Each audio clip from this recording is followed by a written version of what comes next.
em nome de Jesus. Amém. Amém.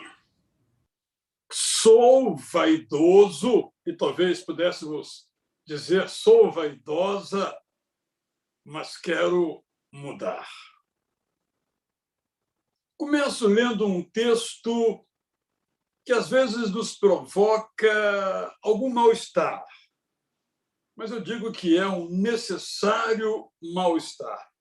Abra, por favor, a sua Bíblia em Eclesiastes, capítulo 1, os versos 1 a 11 serão o que eu lerei agora. Você pode também acompanhar apenas ouvindo. Palavras do pregador, filho de Davi, rei de Jerusalém. Vaidade de vaidades, diz o pregador. Vaidade de vaidades, tudo é vaidade. Que proveito alguém tem de todo o seu trabalho, com que se afadiga debaixo do sol? Geração vai, geração vem, mas a terra permanece para sempre. O sol se levanta, o sol se põe e volta ao seu lugar, onde nasce de novo. O vento vai para o sul e faz o seu giro, para o norte dá voltas e mais voltas e retorna aos seus circuitos. Todos os rios correm para o mar e o mar não se enche. O lugar para onde correm os rios, para lá eles voltam a correr. Todas as coisas são canseiras tais que ninguém as pode exprimir. Os olhos não se fartam de ver, nem os ouvidos se enchem de ouvir. O que foi é, e o que há de ser, e o que fez, isso se tornará a fazer. Não há nada de novo debaixo do sol. Será que existe alguma coisa de que se possa dizer, vejam, isso é novo? Não. Já existiu em tempos passados, muito antes de nós. Já não há lembrança das coisas que se foram e das coisas que ainda virão? Também não haverá memória entre os que hão de vir depois de nós. Que livro é este? Dirão alguns, totalmente pessimista. Não. Você pode contestar alguma frase que foi dita aqui? É um livro realista. Na verdade, é um convite a que nós sejamos humildes. Ou, na linguagem do esporte, é um convite em que nós baixemos a bola. Eu, de vez em quando, vejo um jogo de futebol, está um pouco assim desalentado, porque alguns times não têm tido a oportunidade de jogar contra o meu, então não se sabe se eles realmente são bons, porque o meu preferiu jogar em outra divisão. Mas, tirando isso de lado, mesmo naquele time de segunda ou terceira divisão, vemos, às vezes, um jogador cheio de, como se diz também no futebol, cheio de marra, mas não consegue dar um drible, nem matar bem uma bola, ou fazer uma defesa fácil, ou chutar e marcar gol. Mas é vaidoso ao extremo, cabelinho todo assim, pintado daquele jeito, penteadinho, como se não estivesse entrando num campo de futebol. Pessoas assim, nesta área, em outra área, precisam ler o livro de Eclesiastes. Mas, como não é o nosso tema hoje, eu só vou dizer que tudo isso que ele disse até agora, dos versos 1 a 11 do capítulo 1, tudo isso é real. Se cada uma dessas coisas for feita sem a perspectiva de que é feita para o Deus eterno. Porque qualquer coisa, grande ou pequena, que fazemos para o Deus eterno não é vaidade, não é perda de tempo, ou, nos termos do mesmo livro de Eclesiastes, não é correr atrás do vento. O que ele está dizendo, no capítulo 11, 12 sobretudo, ele diz, olha, você tem que se lembrar do seu Criador, nos dias da mocidade, isto é, você tem que se lembrar do seu Criador quando tudo vai bem, quando você tem dinheiro, quando você tem saúde, quando você tem inteligência, quando você está brilhando, sendo aplaudido. Lembre-se do seu Criador, porque você, não lembrando disso, tem que saber, isso tudo vai passar.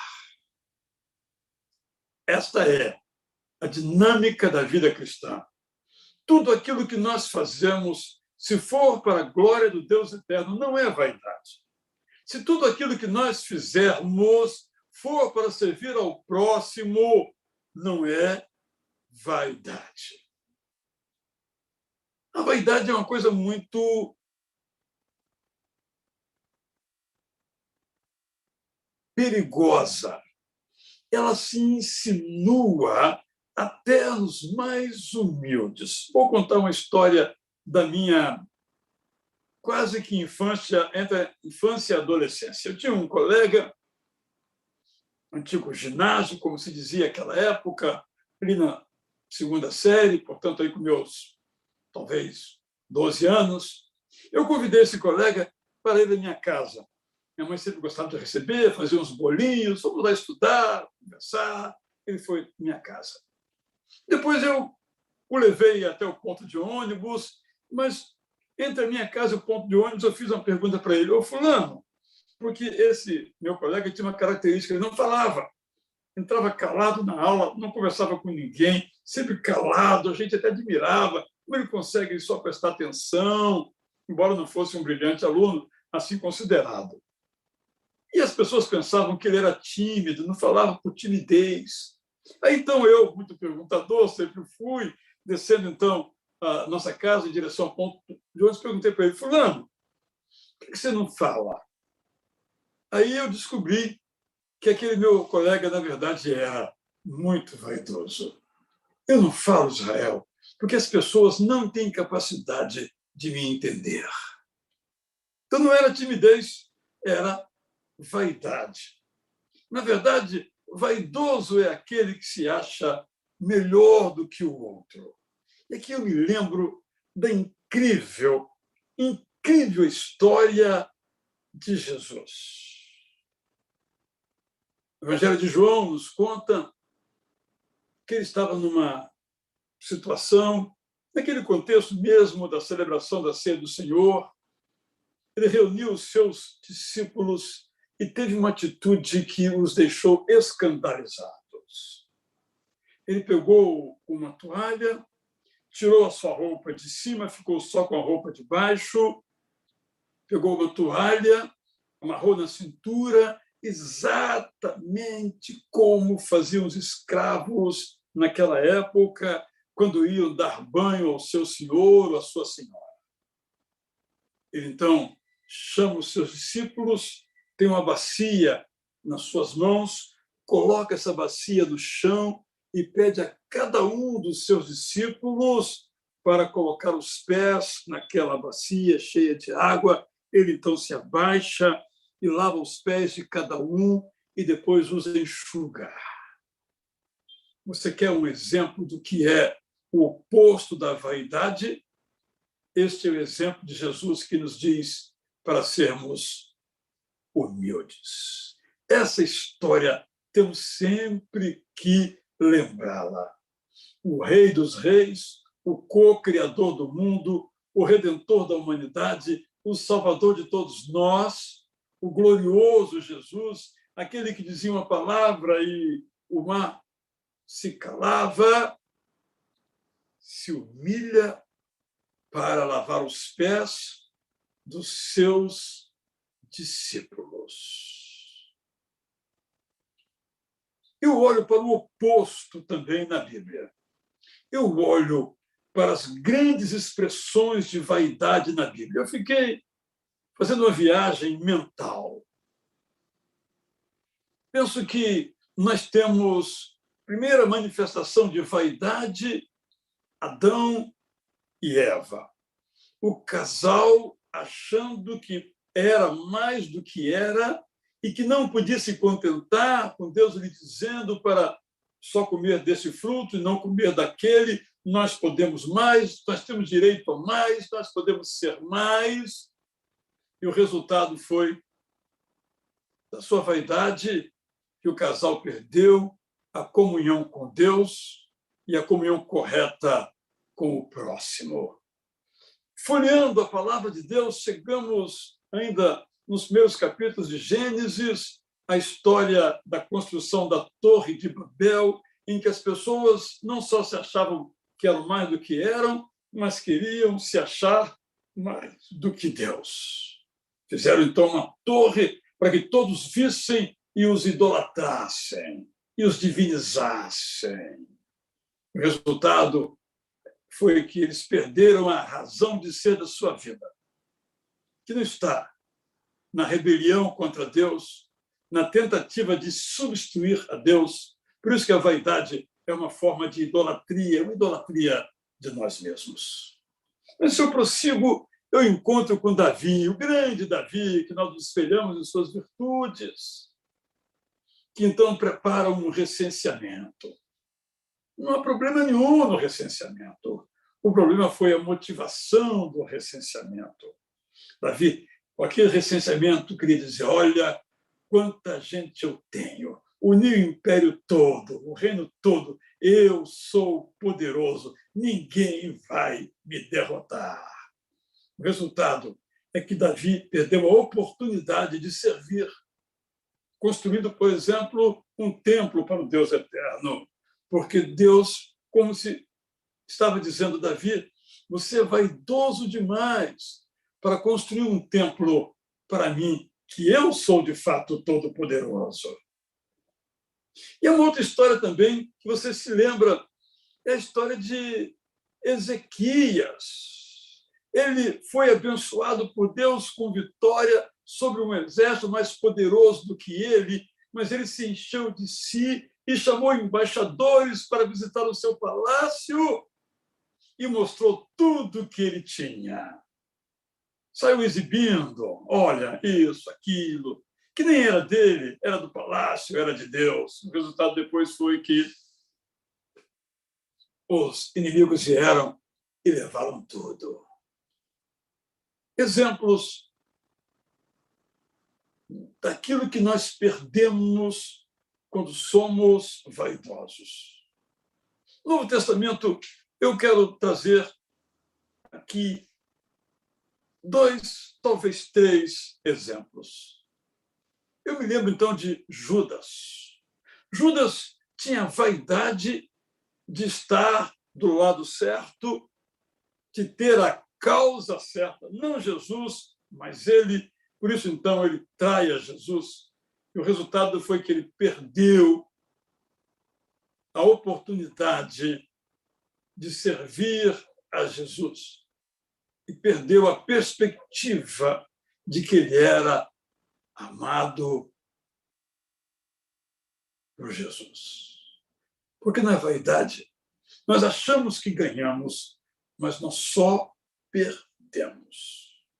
Eu me lembro também dos nossos queridos antepassados que moravam em Corinto e formavam a igreja coríntia. Paulo escreveu 2 cartas para esses irmãos, porque esses irmãos tinham um tremendo problema. Era a vaidade. Vaidade porque falavam em línguas, vaidade porque tinha esse dom, aquele dom, vaidade porque produzia o melhor bronze da Europa, vaidade porque conheciam a filosofia, vaidade porque a sua cidade tinha 100 mil habitantes, muito naquela época. Paulo escreve 2 cartas, entendendo que o problema daquela igreja, embora tivesse muitos outros, era essencialmente a vaidade.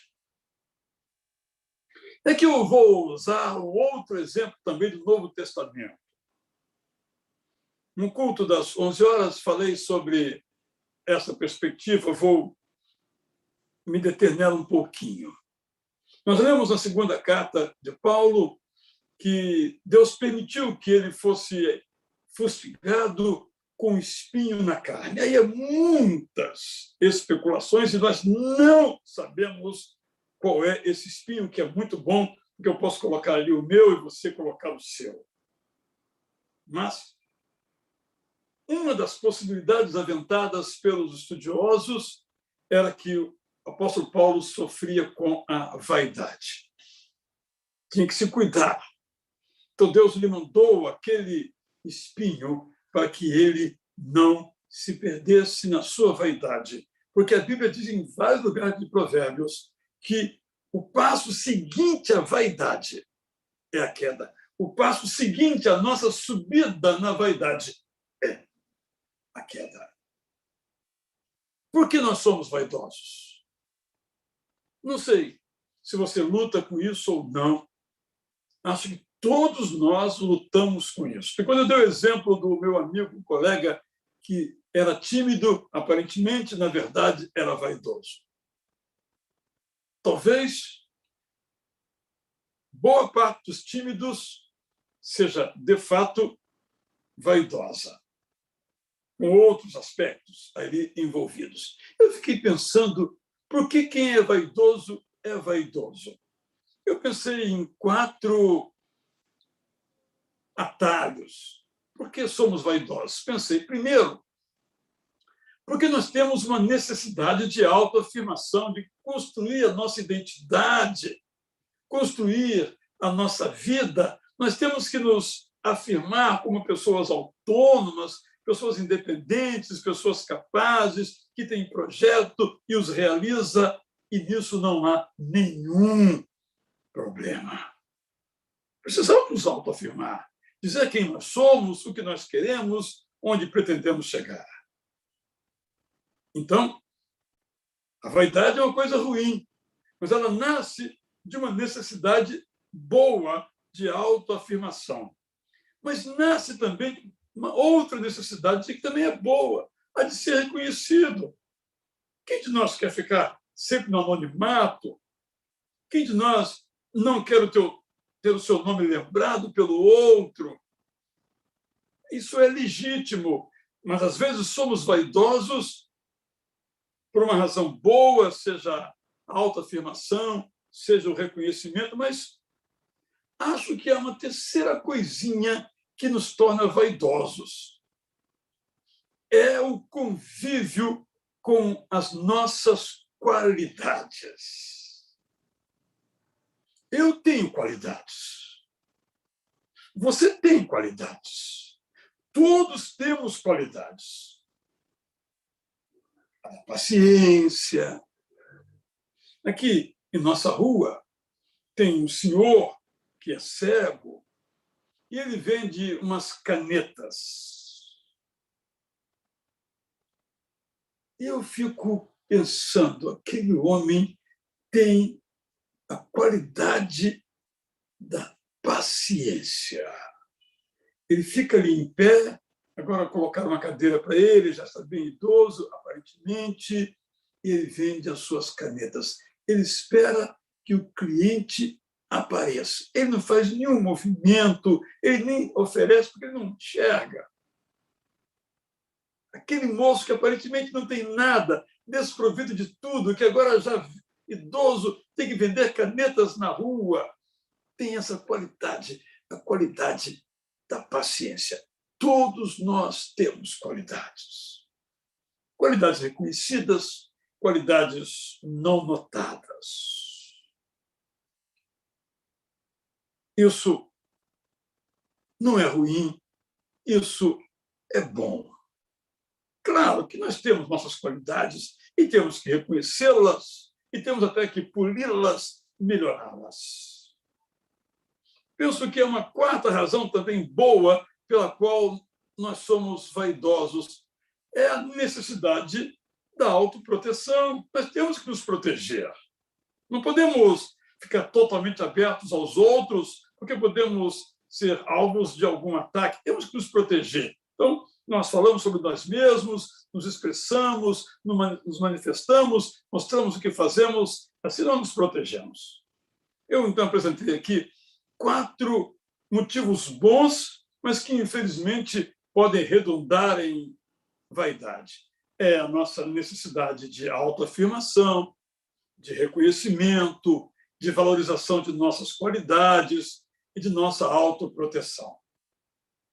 Mas agora eu quero pensar em motivos que são ruins e que não constroem outra coisa senão a vaidade.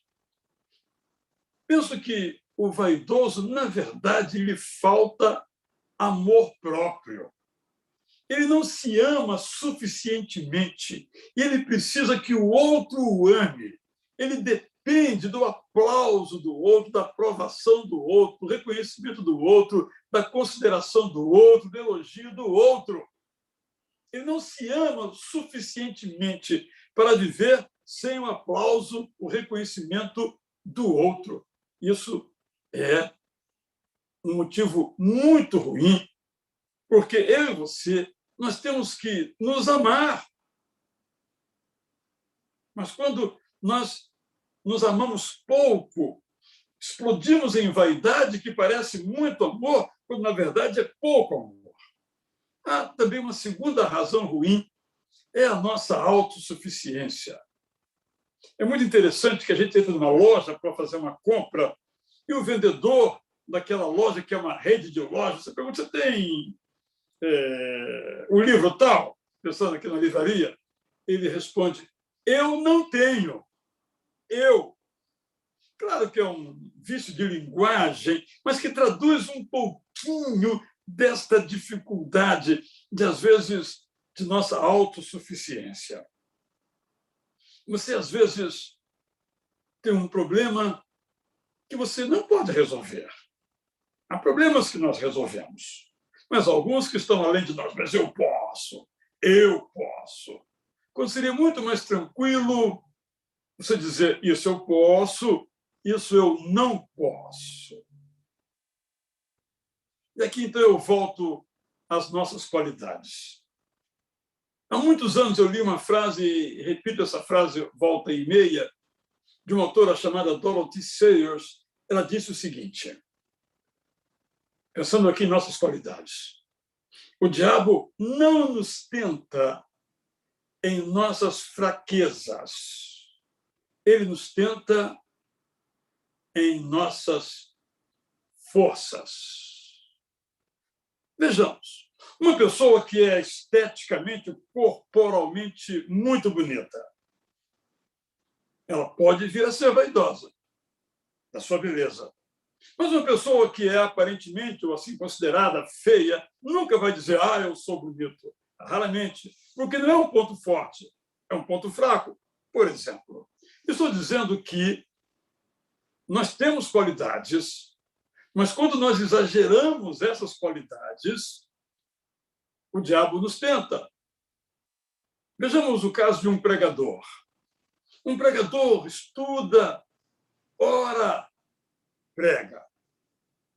Quando ele acaba o seu sermão, muitos aplausos lhe são dados. E domingo após domingo, ele prega e é aplaudido e, aspas, prega cada vez melhor, fecha aspas. Esse é o seu ponto forte. Ele é um bom pregador. Felizmente, não é o meu caso, eu não tenho esse problema. Mas quem é um bom pregador, arrebata multidões, ele acaba achando, esse é o problema da vaidade, sobe, balão, que cai, que não precisa mais de Deus, não precisa mais orar, não precisa mais examinar a Bíblia seriamente, ele pega da cabeça brilhante dele, vaidade, autossuficiência, ter muitas virtudes acaba sendo um defeito que gera vaidade. Mas eu penso que há pessoas que são vaidosas ainda porque têm medo de serem humilhadas, têm medo de serem derrotadas. Então, proclamam, arrotam, publicam as suas virtudes. Eu quero, por último, aqui nas razões porque somos vaidosos, mencionar uma na qual eu venho pensando. A vaidade é uma forma de impaciência. Eu fiz hoje e quero reconhecimento hoje. Como não me reconhece, eu começo a publicar. Eu grito mais forte que eu posso, porque eu não posso esperar que reconheçam o meu trabalho. Eu estou falando aqui, portanto, das causas de nossa vaidade. Então, eu digo assim, bem simplesmente, nós não precisamos da opinião do outro. Vamos deixar isso bem claro. A opinião do outro a nosso respeito não altera o que nós somos. E quando nós passamos a depender da opinião do outro, nós caímos na armadilha da vaidade.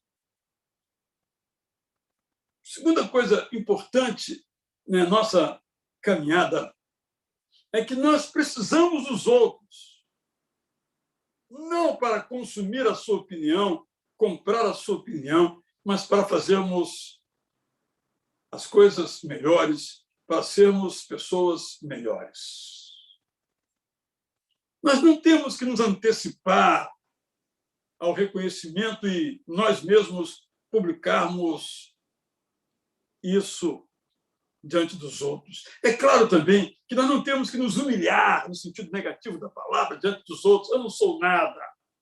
Você tem qualidades, mas não precisa exibi-las.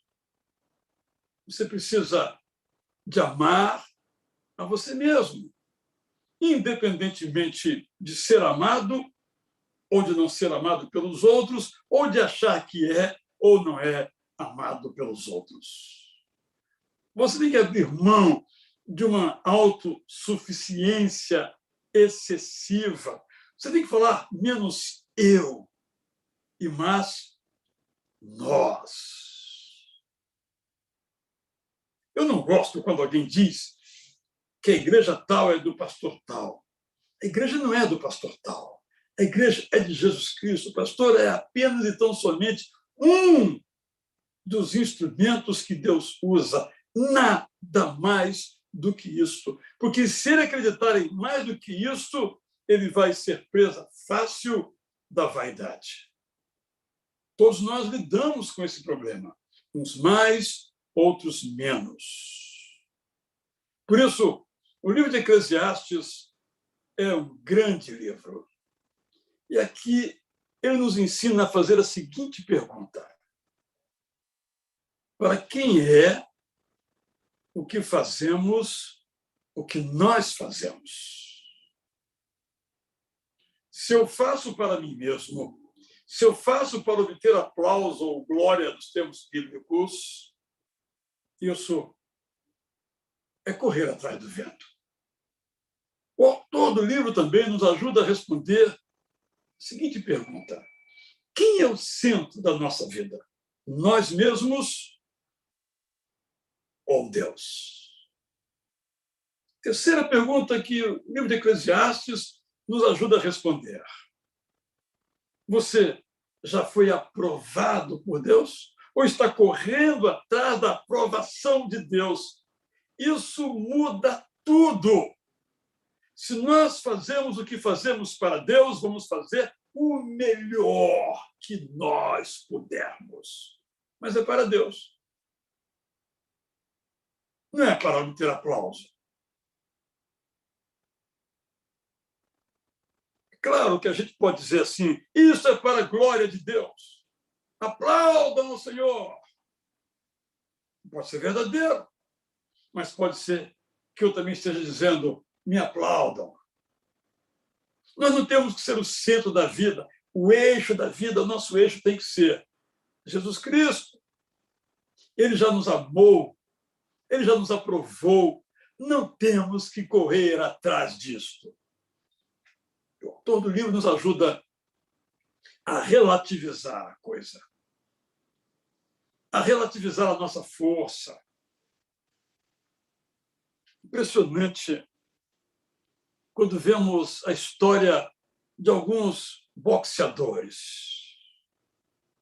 Por exemplo, um dos mais famosos recentemente, Mike Tyson. Realmente uma fera. Como é que ele acabou? Aquele outro que era brilhante, como ele acabou? Por isso que o autor de Eclesiastes diz que há mais valor na casa onde há luto do que na casa da festa. Porque festa é o território. Não quer dizer que haja só isso da vaidade. Mas no luto, não. O luto é a nossa finitude ali presente. Gosto de dizer que, quando vou aos cemitérios, olho as lápides. Aqui jaz o professor, o doutor, o general. Equívoco. Não jaz. Ali jaz pó, e tão somente um pó de um homem. Veio ao mundo nu, agora deixa o mundo, como diz Jó, igualmente nu. Vamos relativizar um pouco mais as coisas. É isso que o autor nos ensina. Eu, então, agora quero fazer 4 sugestões bem práticas. Organizei essas 4 sugestões num anagrama. Orar. O-R-A-R. Orar. Eu sou vaidoso, mas quero mudar. O que então eu devo objetivamente fazer? Primeiro, eu preciso observar os meus pontos fracos, porque os meus pontos fracos podem me derrotar, mas eu preciso olhar também os meus pontos fortes, porque eles também podem me derrubar. Se eu, Israel, paro de orar para pregar, porque eu sou um bom pregador, felizmente não é meu caso, repito, eu não vou precisar de Deus. E o meu próximo passo é a ruína. Isso se aplica a um professor, se aplica a uma mãe, se aplica a um filho, se aplica a um motorista.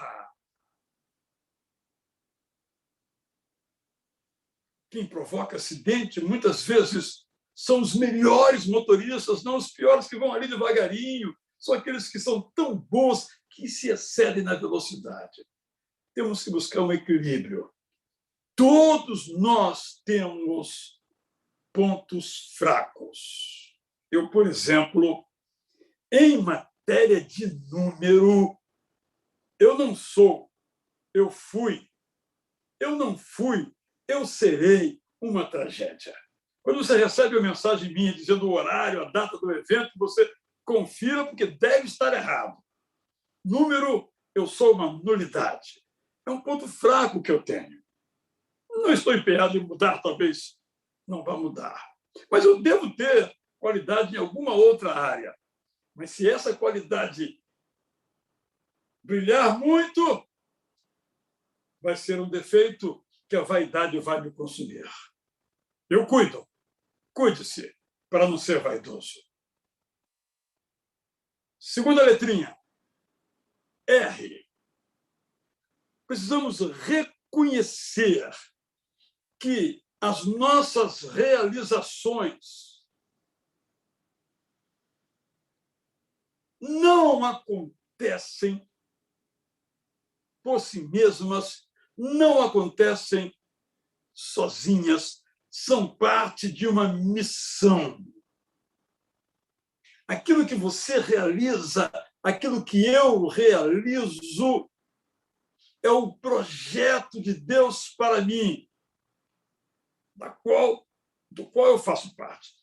Você fica um pouco intrigado quando lê no Novo Testamento, Jesus, no juízo final, ele conta uma parábola, ele diz o seguinte: servo inútil, entre aqui no céu, aqui colocando uma linguagem mais comum. Inútil? Como inútil? É nesse sentido, porque, na verdade, a obra é de Deus, não é nossa. Nós apenas nos colocamos nas mãos de Deus, nossos dons, talentos, conhecimentos, estratégias, triunfos, para que Deus realize. A nossa história é a história de Deus. Então, reconheçamos que as nossas grandes realizações, ou pequenas, não nos realizam. O que nos realiza é fazer parte da missão que Deus nos deu. Terceira letrinha, A. Nós temos que avaliar sempre qual a motivação pela qual nós fazemos o que fazemos. Ou como Jesus disse, onde está o seu coração? É a história do 1 Coríntios 13, em que ele diz, olha, eu posso ter um talento enorme no palco, como ator, como cantor, como pregador, mas se eu subir ali apenas para me exibir e não for por amor, aquilo não vale nada. Por exemplo, ele diz, olha, se eu sou um cara muito espiritual, conheço muito a Bíblia, oro com poder, eu abençoo pessoas, mas se não for por amor, não vale nada. As pessoas podem aplaudir, reconhecer, dizer que você é bom, que você é boa, mas diante daquele que realmente importa, não vale nada. Temos que sempre nos avaliar qual é a nossa motivação. Eu gosto de dizer o seguinte, se eu posso dizer qual é a minha motivação para o outro, a minha motivação é boa. Porque eu não vou falar aquilo que me envergonha. Eu não vou dizer que faço por dinheiro, eu vou dizer que faço para ajudar o outro. Então, motivo pelo qual você faz, você pode dizer, eu faço por esse motivo. Letra R, quarta letra formando o nosso orar. Nós precisamos rogar a Deus para que Ele nos sonde o coração. Porque, irmãos e irmãs, nós podemos nos achar humildes, sem ser. Por isso que Jeremias diz que o nosso coração é enganoso, nós podemos nos enganar a nós mesmos. Por isso, só temos um jeito de resolver isso. Senhor, veja em mim se há algum caminho mau. Senhor, eu estou dizendo que estou fazendo isso para o Senhor, mas o Senhor só sabe que não é para o Senhor, é para mim mesmo, é para a minha fama, é para a minha glória. Me corrija, Senhor. Roguemos a Deus para que nos sonde o coração. Eu vou recapitular esses 4 verbos, mas eu quero ler aqui algumas frases muito interessantes para a nossa meditação. Eu marquei aqui algumas poucas frases de um autor chamado Jeremy Taylor. Ele viveu no século XVII. Está nesse livro aqui de Os Guinness, peço ter escutado, sobre os 7 pecados capitais, muito bom livro. E aqui eu selecionei de um artigo desse Jeremy Taylor algumas frases que eu acho que nos ajudam muito para terminar aqui a nossa meditação antes do resumo final. Primeira frase. Olha que sabedoria. Nunca fale algo que visa diretamente o aplauso e a honra. Isto é, nunca diga nada cujo único alvo seja obter louvor. Ou seja, por que é que você está tocando desse modo, falando desse modo, ensinando desse modo, fazendo cirurgia desse modo, vendendo desse modo? Visa diretamente o aplauso e a honra? Não faça, não fale. Segunda frase que eu escolhi dele aqui. Deixe seu rosto brilhar como o de Moisés, para que seja contemplado por outros, mas não faça espelhos para você. Viva de tal modo, diz Jeremy Taylor, que as pessoas vejam você brilhar, mas você não vê, porque você não tem um espelho para ficar se olhando, porque senão você vai cair. Terceira frase, bem próxima da primeira. Não use estratagemas, estratégias, recursos e artifícios para receber louvores. Se eu fizer assim, vão me aplaudir, então eu vou fazer assim. É queda, é precipício. Terceira frase do autor aqui, Taylor.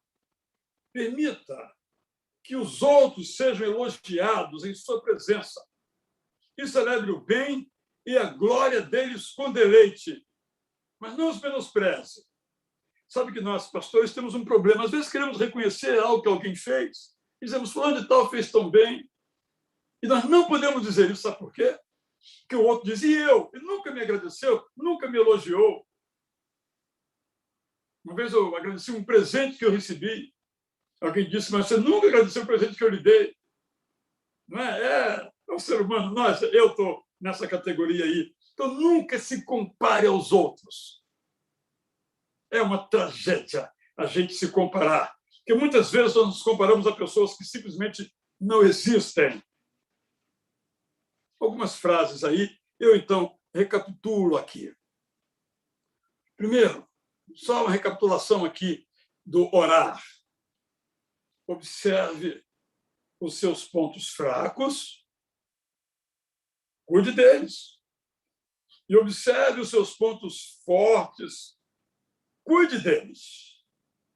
Para que sejam apenas pontos fortes e pontos fracos. Não corrompam você. Erre. Reconheça que tudo aquilo que você faz é o que Eclesiastes diz. Lembra-te do teu Criador nos dias da tua mocidade, capítulo 12, verso 1. Reconheça que as suas realizações não são suas. Elas não realizam você. Elas são parte da missão que Deus lhe deu. E você cumpre essa missão. Isso é uma alegria total. Avalie, letra A do orar, avalie a sua real motivação para fazer o que você faz. Senão, pode ser ótimo, lindo, magnífico, pode ser uma cesta básica ou várias que você dá, pode ser uma contribuição generosa para essa causa ou aquela causa, pode ser uma oração bonita que você faça, pode ser atravessar um velhinho na rua. Se a motivação não for uma motivação genuinamente espiritual, é bom para os homens, mas não presta para Deus, não deve prestar para nós. Então, eu e você. Sim, quando eu falo eu e você, meu irmão, minha irmã, não é algo retórico, é algo real, é uma luta de nós todos. Roguemos a Deus, rogue a Deus, para que Ele sonde o nosso coração. Será que o que eu estou dizendo é isso mesmo? Será que eu digo que sou humilde, mas estou trafegando pela rota da vaidade com uma roupinha de humilde, com palavrinhas próprias de humilde, mas no fundo sou vaidoso, até mesmo arrogante? Eu não sou capaz de perceber isso. Mas, se eu orar, Deus vai me dizer, Israel, se aplica a você, a cada um de nós, você está fazendo pose de humilde, mas o seu coração está cheio de vaidade. Eu sou vaidoso, mas quero mudar. Somos vaidosos pelas coisas que nós temos, nossa casa. Somos vaidosos pelas coisas que nós sabemos, meu conhecimento. Uma vez, eu fui pregar numa certa igreja, entrei no gabinete e tinha uma parede só de diplomas, certificados e diplomas. Tirasse uma foto com ele ia aparecer mais os certificados ou diplomas do que nós na foto. Para que isso, né, gente? Diplomas. Diplomas, é bom tê-los. Eu ouvi até uma história esse dia muito engraçada daquele jogador de futebol chamado Amaral. Ele ganhou uma medalha olímpica. Ele vendeu a medalha. Ele disse, olha, eu não preciso de uma medalha para saber que eu recebi a medalha. Está na história, ninguém pode negar. Eu precisava de dinheiro, eu vou lá e vendi a medalha sem problemas. Não estou aqui dizendo que ele agiu certo, ele agiu errado. Estou dizendo que medalha, condecoração, cidadão honorário da cidade X. O que isso vale? Nada. Mas quantas vezes nós corremos atrás do vento? Dinheiro, dinheiro. Mas eu não preciso ter riquezas. Sou vaidoso, mas quero mudar. Sou vaidosa, mas quero mudar. Espero que a palavra de Deus, se você tem esse problema, talvez não tenha, não tem que ter todos os defeitos que eu aqui sobre eles falo, mas se você tem esse problema, você pode mudar. Então, peça a Deus. Ele vai começar a fazer na sua vida uma mudança para ser como Jesus, capaz de lavar os pés dos seus amigos e até dos seus inimigos, humilhar-se, curvar-se diante dele. Este é o modelo de Jesus. Ele não se apegou à sua divindade, mas abriu mão de exercê-los aqui, para que pudesse viver entre nós e então nos salvar. Diz a Bíblia, inclusive, que ele aceitou a cruz, a vergonha da cruz, pela alegria, porque ele sabia que estava fazendo uma missio Dei, uma missão de Deus. Isso muda tudo. Venha para a missão de Deus. Riquezas, triunfos, elogios.